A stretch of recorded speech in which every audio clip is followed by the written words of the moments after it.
Class 10th کی سندھی کا یہ چیپٹر نمبر 2 ہے جس کا نام ہے حضرت سلمان فارسی رضی اللہ تعالیٰ عنہ۔ آج اس کے پورے چیپٹر کے ہم ٹرانسلیٹ کرتے ہیں اور اس کو سمجھنے کی کوشش کرتے ہیں۔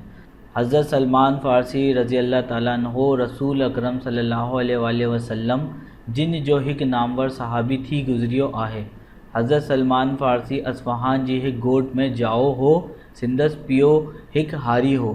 حضرت سلمان فارسی رضی اللہ تعالیٰ عنہ حضور اکرم صلی اللہ علیہ وسلم کے دور کے ایک مشہور صحابی گزرے ہیں۔ حضرت سلمان فارسی اصفہان کے ایک گاؤں میں پیدا ہوئے۔ جاؤ ہو کا مطلب ہے پیدا ہوئے۔ ان کے والد ایک کسان تھے۔ ایران میں ان وقت زرتش مذہب جو زور ہو، ایران میں اس وقت زرتش مذہب کا زور تھا، جنن میں باہ جی پوجا کی ویندی ہی، جس میں آگ کی پوجا کی جاتی تھی۔ باہ کی میننگ ہے آگ۔ حضرت سلمان فارسی رضی اللہ تعالیٰ عنہ نیندی ہوندی آتش کدی جی ایتری خدمت کی جو کھیس ان جی خاص خادمن میں شامل کیو ویو۔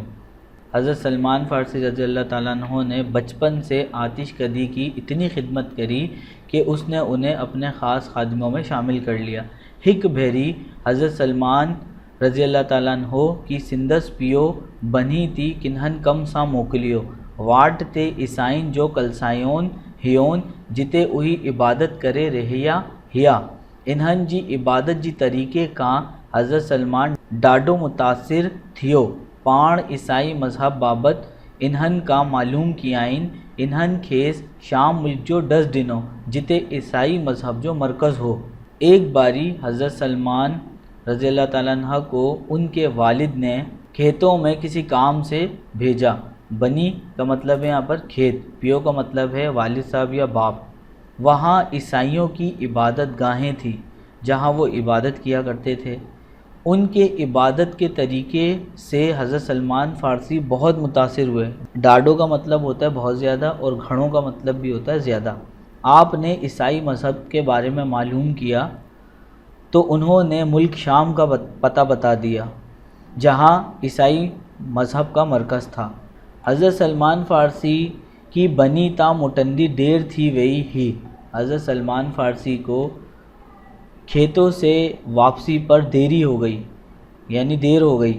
سندس پیو ان کرے ڈاڈو پریشان تھیو، لہٰذا ان کے والد بہت پریشان ہونے لگے۔ جڈھن ہو گھر پہنچو، جب وہ گھر پہنچے تڈھن پیو کی دیر جو کارن بڑایائن، تو انہوں نے اپنے والد کو دیر سے آنے کی وجہ بتائی۔ سندس پیو کی ڈاڈی کانوڑ لگے، ان کے والد صاحب کو بہت زیادہ غصہ آیا۔ ہن حضرت سلمان کی زنجیرن ساں بڑی چھڑیو، انہوں نے حضرت سلمان رضی اللہ تعالیٰ عنہ کو زنجیروں سے باندھ دیا۔ کچھ ڈیہاں کا پوئے حضرت سلمان فارسی کی اطلاع ملی ہوتا ہک قافلو شام وہی رہیو آہے۔ کچھ دنوں بعد حضرت سلمان کو معلوم ہوا، اطلاع ہوئی کہ ایک قافلہ ملک شام کی طرف جا رہا ہے۔ پاڻ زنجیرون توڑی اچے قافلے سا ملیوں